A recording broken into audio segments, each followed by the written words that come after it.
Okay, let's finish this up with the last operation, which is delete. So I'll go ahead and create a new web form for delete. And let's copy our heading over. And this one should be pretty smooth. Let's go and say delete a row. And look at design. Now let's pop open Management Studio and create a new stored procedure. And this stored procedure is going to be named SP delete employee. And this is going to have one parameter, employee ID, which is an int. And this is going to delete from,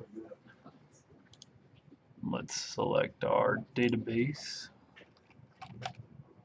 delete from employee, where employee ID equals the parameter employee ID. So all we have to do is pass in the primary key. We're going to delete that row for that employee. Commands completed successfully. So now let's go back into Visual Studio. We'll say to delete a row. We will add a grid view control and new data source, SQL data source, rank and connection string, custom SQL statement. And for our select, I'm just going to select everything from employee. For our delete, we're going to select SP delete employee, test it out that our select is working, and good. And we're going to enable deleting from our control, and let's go ahead and insert an employee real quick. So we got one that we don't care if we delete. So from the IT department, let's just enter temp employee, temper. Employee has been created. So let's go ahead and view our employee here, temper, and you can see that he is deleted. And if I were to even refresh the page, so delete's pretty straightforward. All you had to do is pass in the primary key, and that would work. Even if you wanted to, have one page that did both edit and delete on it, I think you could do that at this point. Really the only thing left to do for this demonstration is just all of them together, one after the other. So what an easy thing to do is drag and drop some links here. So we'll do the default first, insert after that.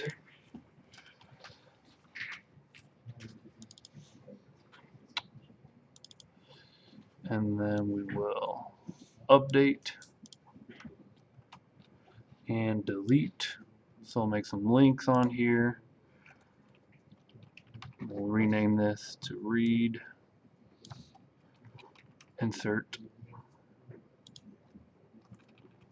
update,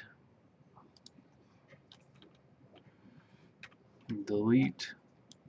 Then I'll just copy these, make sure I'm copying all the links.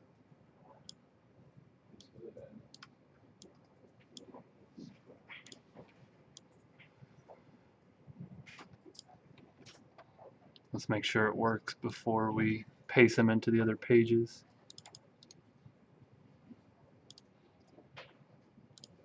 So it goes to the insert page just fine, it stays on the read page just fine, goes to the update page just fine, and the delete page just fine.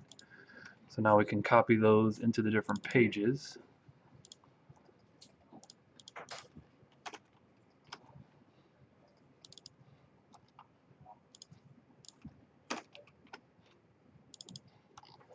And we should be able to click around and get to each page. So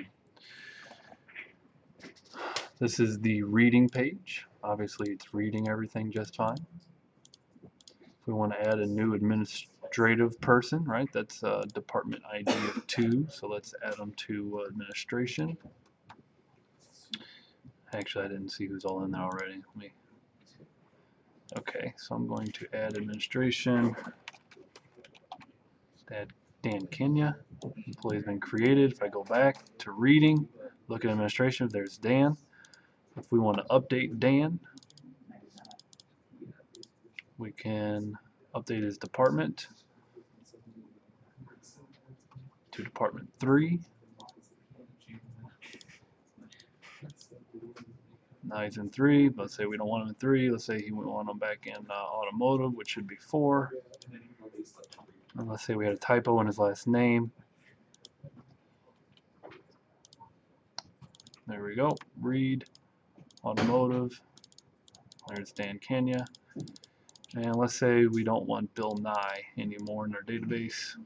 We can now delete them. All right. There's all 4 operations using stored procedures and ASP.NET.